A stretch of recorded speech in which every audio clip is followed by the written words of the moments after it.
আল্লাহ পাক রব্বুল আলামিন ইব্রাহিম আলাইহিস সালাতু ওয়াস সালামকে 80 বছর বয়সে একটা সন্তান দান করলেন, নাম হলো ইসমাইল। গত জুমায় আলোচনা হয়েছিল, ইসমাইলকে বনবাস দিয়ে আসলেন। যখন 12 বছর বা 13 বছর হয়, আল্লাহ পাক রব্বুল আলামিন এই ঘটনা কোরআনে কেন উল্লেখ করেছেন? ফালাম্মা বালাগা মা'হুস সায়া ক্বালা ইয়া বুনাইয়া ইন্নী আরা ফিল মানাম আন্নী আযবাহুকা ফানজুর মাযা তারা। আল্লাহ পাক রব্বুল আলামিন স্বপ্নে বলে, ইব্রাহিম তোমার প্রিয় বস্তু আমি আল্লাহর রাস্তায় কুরবানি করো। ইব্রাহিম আলাইহিস সালাতু ওয়াস সালাম আপনি স্বপ্ন দেখলেন, দিনের বেলায় 100 উট আল্লাহর রাস্তায় কুরবানি করে দিলেন। দ্বিতীয় রাত্রিতে স্বপ্ন দেখে ইব্রাহিম, ওই ইব্রাহিম কুরবানি হয় নাই, তোমার সবচেয়ে আদরের প্রিয় বস্তু আমি আল্লাহর রাস্তায় কুরবানি করো। কিতাবের মধ্যে লেখেন, দ্বিতীয় দিন 100 উট কুরবানি করে দিলেন। তৃতীয় রাত্রি স্বপ্ন দেখে ইব্রাহিম, তোমার সবচেয়ে আদরের সবচেয়ে মহব্বতের বস্তু আমি আল্লাহর রাস্তায় কুরবানি করো। এবার ইব্রাহিম আলাইহিস সালাতু ওয়াস সালাম নির্জনে বসে উনি বিবাহের সাথে যুদ্ধ করতেছেন। আসলে কি প্রিয় বস্তু আমার উট আর দুম্বা? বলে না না না, আমার সবচেয়ে আল্লাহর জমিনে আদরের মহব্বতের হলো ইসমাইল। আমার আল্লাহ তো ইসমাইলকে চাইতেছে। ইব্রাহিম আলাইহিস সালাতু ওয়াস সালাম আবার সিরিয়া থেকে এসে মক্কাতুল মুকাররমার দিকে রওনা করলেন। গিয়ে দেখে যেখানে কোনো জনবসতি নাই, কোনো পানির ব্যবস্থা ছিল না, লোকজনের ব্যবস্থা ছিল না। গিয়ে দেখে সেখানে পানির ব্যবস্থা হয়ে গেছে, হাটে জমজম জারি হয়ে গেছে এবং মানুষের জনবসতি হয়ে গেছে, গাছপালা হয়ে গেছে। ইব্রাহিম আলাইহিস সালাম দেখে মাঠের মধ্যে ছেলেরা খেলাধুলা করতেছেন। ইব্রাহিম জিজ্ঞেস করলেন, ছেলেরা ইসমাইল নামে কোন সন্তানকে তোমরা চিনো কিনা? লোকেরা বলে, ওই যে একটা জীর্ণ ঘর দেখা যায়, ওইটা হলো ইসমাইলের মা হাজেরার ঘর। ওই ঘরের মধ্যে মা এবং বেটা 2 জন থাকে। বলে মাঝে মাঝে আমাদের মাঝে খেলার জন্য আসে, কিন্তু মাটির কোনায় বসে বসে কি যেন টেনশন করে, মনে হয় তার ছেলে কি হারায় ফেলেছে।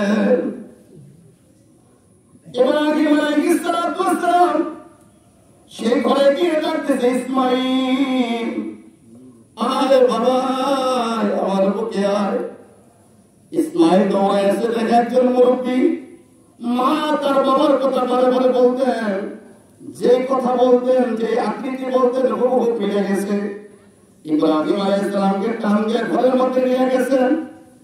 ইব্রাহিম আলাইহিস সালাম ঘরে গিয়ে এবার হাজরা চিনে ফেলছেন, আমার স্বামী ইব্রাহিম। হাজরা বলতেছে, বাবা ইসমাইল, এটা অন্য কেউ নয়, এটা তোমার আব্বা ইব্রাহিম।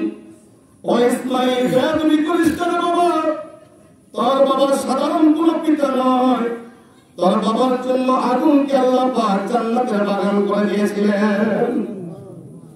ও ইসমাইল, তোর বাবা শুধু ইব্রাহিম নয়, তোর বাবা আল্লাহ পাক তাকে খলিলুল্লাহ বানাই দিয়েছেন। এবার হাজরাকে ডাকতে বলে, হাজরা আর ঘরে দেরি করার সময় নেই রে হাজরা।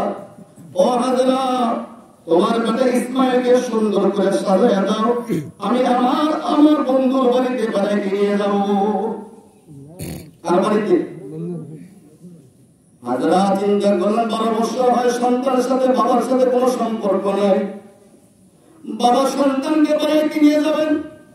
যদি কোনো বাবা বলে আমার কলিজার টুকরা সন্তানকে সাজায় দাও, বেড়াইতে নিয়ে যাবো, মা খুশি হয়, সন্তানকে সুন্দর করে সাজায় দেয়। বিবি হাজরা সুন্দর করে ইসমাইলকে গোসল করাইয়া, নতুন জামা পরাইয়া, কপালে চুমো দিয়ে বললেন, বাবা চলে যাও, চলে যাও, তোমার আব্বার সাথে চলে যাও, তোমার আব্বার বন্ধুর বাড়িতে যাই করে। বাবা তুমি কিন্তু আমার কাছে বলবা তোমার আব্বার বন্ধু কি আদরটা করে।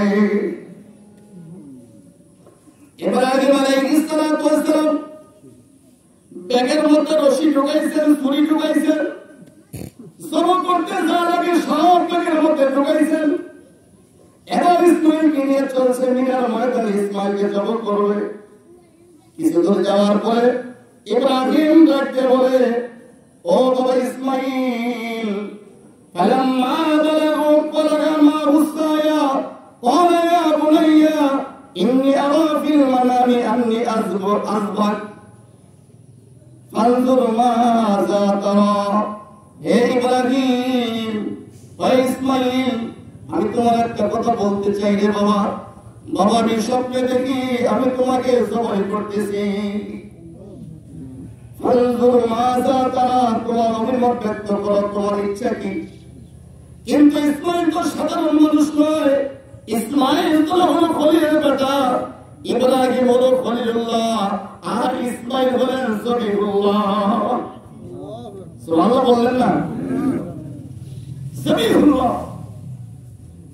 ইসমাইল ডাকতে বলে, বাবা তুমি যে স্বপ্ন দেখেছ, নবীর স্বপ্ন নয়, এটা ওহী আল্লাহর পক্ষ থেকে আসছে।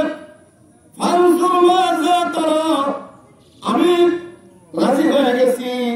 قال يا أبت افعل ما تؤمر ستجدني إن شاء الله من الصابرين। বাবা আর দেরি করো না, যদি জবাইতে দেরি হয়ে যায় আমার মালিক নারাজ হয়ে যাবে। ستجدني إن شاء الله, বাবা আমি অবশ্যই সবের কাজের মধ্যে আছি, আমার কোনো দ্বিমত নাই। আমি আল্লাহর জন্য তৈরি হয়ে গেলাম, তাড়াতাড়ি কাজটা সেরে বলো। এবার ইব্রাহিম আগে আগে যায়, ইসমাইল পিছে পিছে যায়। শয়তান বলে, ইসমাইল তুমি তো খুব হাসি খুশি মনে যাইতেছো রে বাবা। ও ইসমাইল, তুমি কি জানো তোমার পরিণাম কি হবে? ইসমাইল বলে, কি হবে? ওই যে দূরে দেখা যায় মিনার ময়দান, এই ব্যাগের মধ্যে ছুরি আছে, রশি আছে। তোমার বাবা তোমার ঠিক করে শোয়াবে, গলার মধ্যে ছুরি চালাবে। ইসমাইল বলে, বাবা কি সন্তানের গলায় ছুরি চালাইতে পারে? এবার শয়তান বলে, কেন পারবে না? আল্লাহ বলেছে চালানোর জন্য। এবার ইসমাইল বলে, ছুরি আমার আল্লাহ, আমার গলার মধ্যে ছুরি চালাবার মালিক খুশি হয়ে যায়। আমি হাজার ইসমাইল আমার মালিকের জন্য তৈরি হয়ে গেলাম। ইসমাইল ডাকতে বলে, বাবা ইব্রাহিম, শয়তান আমাকে কুমন্ত্রণা দেয়, হরকত দিয়ে কি করবো? বলে, পাথর দিয়ে শয়তানকে তাড়ায় দাও।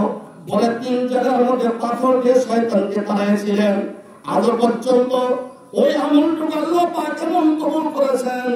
ওই সময় থেকে নিয়ে কিয়ামত পর্যন্ত যত হাজিরা হজ করার জন্য যাবে, যদি পাথর দিয়ে শয়তানকে না তাড়ায় তার হজ হয় না। আমার বন্ধু, আমার লম্বা ইতিহাস। মিনার ময়দানে চলে গেলেন। যখন 2 জন সম্মতি হয়ে গেলেন, যখন 2 জন একমত হয়ে গেলেন, আত্মসমর্পণ করলেন। আস্তামত আত্মসমর্পণ করা, বাবা জবাই করবে, ছেলে জবাই হবে, কোনো দ্বিমত নাই। 2 জন একমত, ছেলে জবাই করবো, বাবা জবাই করবো, কারো কোনো দ্বিমত নাই। ফালাম্মা আসলামা ওয়াতাল্লাহু লিল জাবিন ওয়ানাদাইনাহু ইয়া ইব্রাহিম। যখন জবাই করবেন, এবার ইসমাইল ডাকতে বলে, বাবা ইব্রাহিম, আমি তো জবাই হবো, তুমি জবাই করবা, কোনো দ্বিমত নাই, কোনো দ্বিমত নাই। কিন্তু বাবা শেষ সময় আমি তোমাকে কয়েকটা কথা বলতে চাই। 1 নম্বর হলো, বাবা আমাকে যখন ছুরি চালাইবেন, আমার গায়ের জামাটা খুলে নিবেন, আমার গায়ের জামা খুলে নিবে। ওই যে আমার জবান দুঃখিনী মা 12টা বছর নিজে না খেয়ে আমাকে খাওয়াইছিল, কত কষ্ট করে আমার লালিত পালিত করেছে। যদি আমার ঘরের মধ্যে কথাটা বলতেন, আমি মায়ের কাছ থেকে বিদায় নিয়ে আসতাম। কিন্তু আমার মা যখন আপনি খালি হাতে বাড়িতে যাবে, আমাকে যখন না পাবে, আমার মা পাগল হয়ে যাবে। আমার জামাটা নিয়ে আমার মায়ের কাছে গিয়ে আমার সালাম জানাবে। যদি আমার মা কান্নাকাটি করে, আপনি মার বোলাট করবেন না। বাবা আপনার জামা আমার মায়ের ঘরে ছিল, মা দেখতাম ওই জামাটা খুলে খুলে দেখতো আর চোখের বাড়ি ফেলতো। যদি আমি ইসমাইল আমাকে না পাই, আমি তো আর কোনোদিন মায়ের কাছে যাব না। আমার মা জামাটা দেখবে আর বলবে এটা আমার ইসমাইলের জামা, এই জন্য আমার জামাটা নিয়ে আমার মায়ের কাছে দিবেন। 2 নম্বর হলো বাবা, আপনি ছুরিটা ভালো করে তার দিয়ে দিবেন যাতে অতি সহজ আমার গলাটা কেটে যায়। 3 নম্বর হলো বাবা, আমার হাত পা গুলো শক্ত করে বাঁধবেন, আমার গলায় যেগুলো আপনি ছুরি চালাবেন মরদের যন্ত্রণা, কঠিন যন্ত্রণা রে বাবা, আমার পা হকুল জমিয়ে বসাইতে থাকবো। হঠাৎ করে যদি আমার পা দিয়ে আপনার গায়ে লেগে যায়, আমাদের ময়দানে আমাকে বেয়াদবির কাতারে দাঁড় করে দিবেন। আরেকটা কথা হলো বাবা, আমার গায়ের জামা দিয়ে আপনার চোখটা বেঁধে দিবেন। কেন? যখন আপনি আমাকে দেখবেন আমি আপনারা দেখবো। কোন বাবা তার সন্তানের ঘরে ছুরি চালানো সম্ভব হবে না, এই জন্য আপনি মেঘের ঘরে কেন চোখ দুটা বেঁধে দিবেন। এবার ইব্রাহিম আলাইহিস সালাম অটল পাহাড়ের মতো দাঁড়িয়ে কথাগুলো শুনতেছে, চোখের পানি ফেলতেছে। ইব্রাহিম আলাইহিস সালাম ইসমাইলকে টান দিয়া বুকে নিয়ে চুমা দিলেন আর বলে, ইসমাইল আমি ভাবছিলাম তুমি জগতে রাজি হইবা না, কিন্তু জব করার পদ্ধতি আমার বলে দিলে রে বাবা। এবার ইব্রাহিম আলাইহিস সালাম রশি দিয়ে সুন্দর করে হাত বদলেন, পাও বদলেন, ইসমাইল আলাইহিস সালামকে জমিনের মধ্যে শোয়া দিলেন। শোয়া দেওয়ার পর যখন ছুরি চালায়, ছুরি চালানোর সঙ্গে সঙ্গে আসমানের ফেরেশতার ভিতরে কান্নাকাটি শুরু হয়ে গেছে। আসমানের ফেরেশতা কাঁদে, আকাশ জমিন কাঁদে, আর ফেরেশতারা বলে, ইরহাম ইলাহানা ইরহাম ইলাহানা, আল্লাহ শেষ বয়সে তুমি ইব্রাহিমের সঙ্গে কি খেলা খেলো, আমরা সহ্য করতে পারি না। আল্লাহকে তোমার কুদরত নজর তাকায় দেখো, বাবা হয়ে সন্তানের গলায় কেমনে ছুরি চালায়। ইরহাম ইলাহানা, তুমি একটু রহম করো, দয়া করো। সমস্ত আসমান জমিন কাঁপতেছে, ফেরেশতা কান্নার ঢল পড়ে গেছে। ইব্রাহিম আলাইহিস সালাম ছুরি চালাইছেন, এই যে ছুরি চালাইছেন কিন্তু কাটে না। ইব্রাহিম আলাইহিস সালাম বলে, ছুরির পর ইতিহাস কমে গেল, তার কমে গেল। ছুরির ভিতর থেকে আওয়াজ আসে, ইব্রাহিম আমার দাঁড়ও ঠিকই আছে, পাও ঠিকই আছে, কিন্তু সবার বেলায় নয়। আমি পাথর পর্যন্ত প্রখণ্ড করে দিতে পারি, কিন্তু তোমার পুত্র ইসমাইলের একটা কচি গলার চামড়া এবং পশম কাটার শক্তি আমার নাই। আল্লাহ পাক নোটিশ জারি করে দিয়েছে, ইনফরমেশন দিয়েছেন, ছুরির সাবধান, সবাইকে কাটার শক্তি ভিতরে নেই নাই। যেরকম নোটিশ জারি করে দিয়েছিলেন নমরুদের আগুনের মধ্যে। আগুন কি জ্বালাইছিল? আগুন কি সবার জ্বালায়? ছুরি কি সবাই কাটতে পারে? ইব্রাহিম আলাইহিস সালাম তো ফেলে যাওয়ার মানুষ নয়, আবার ছুরি চালাইছে। আল্লাহ পাক রব্বুল আলামিন ডাকতে বলে, ওয়ালাদাইনাহু ইয়া ইব্রাহিম, সুবহানাল্লাহ। এই ইব্রাহিম থামো থামো থামো, এই জিবরাইল যা জান্নাত থেকে তোমরা নিয়ে যা ইসমাইলের পরিবর্তে তোমরা খানা শোয়াতে, যাতে আমার ইসমাইল কুরবানি না হয়ে যায়। আমি আল্লাহর উদ্দেশ্য ইসমাইলের গলা কাটা নয়, আমার উদ্দেশ্য তো ইব্রাহিমের পরীক্ষা নেওয়া। পরীক্ষা পাস করছে। জিবরাইল আলাইহিস সালাম জান্নাত থেকে তোমরা নিয়ে আসতেছেন। জিবরাইলকে বলা হয়, জিবরাইল তুমি জমিনের মধ্যে তাড়াতাড়ি কয়বার আসছো? জিবরাইল